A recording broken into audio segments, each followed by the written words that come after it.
My name is Jenny Kwan. I'm the Member of Parliament for Vancouver East, the NDP critic for immigration, refugee, citizenship, and housing, amongst other things.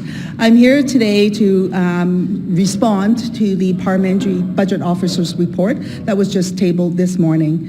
It was a shocking report in the sense that the findings, particularly, is deeply concerning. As we know, the Prime Minister has spoke excessively about this new generational investment in housing, building more housing than we have ever seen since World War II.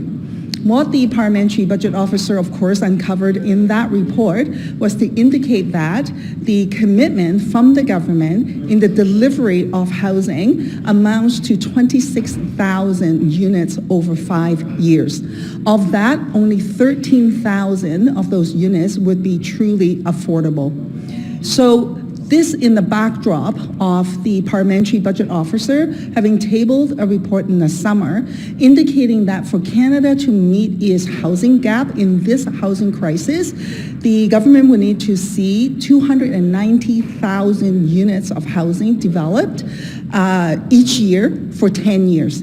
If you look at the numbers or the report that was tabled by CMHC, in their estimation, that number actually jumps up to somewhere around 380,000 units each year for 10 years.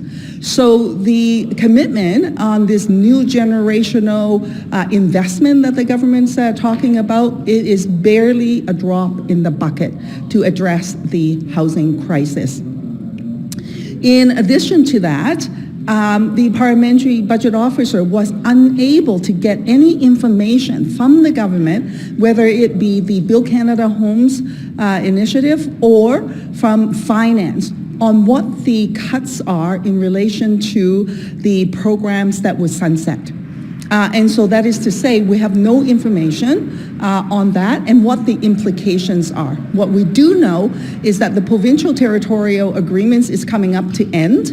And with that, out of the 600,000 units of housing that is under provincial territorial agreements, I would say about 57%, so let's just round it up to 60% of those units are outside of the agreements now because they've already expired. So that is to say 40% of the 600,000 units may not get their subsidies to continue its operations. And if that's the case, this will be a huge impact for the affordable housing units that are existing right now that will all of a sudden lose the support.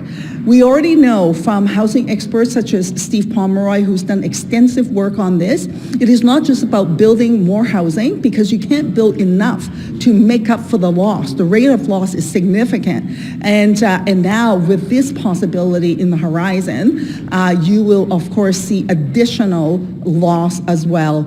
And if you're looking at 40% of the 600,000 units that would lose its subsidy is affordability to the community, then this is, I can't even tell you how big a problem it's going to be.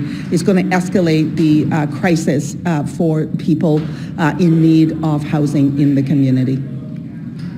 So with that, I will pause here. And oh, by the way, the Parliamentary Budget Officer's report also indicated that 3 major initiatives out of the Indigenous community side for both ISK and CERNAC, that funding is also sunsetting as well, and there appear to be no indication of its continuation.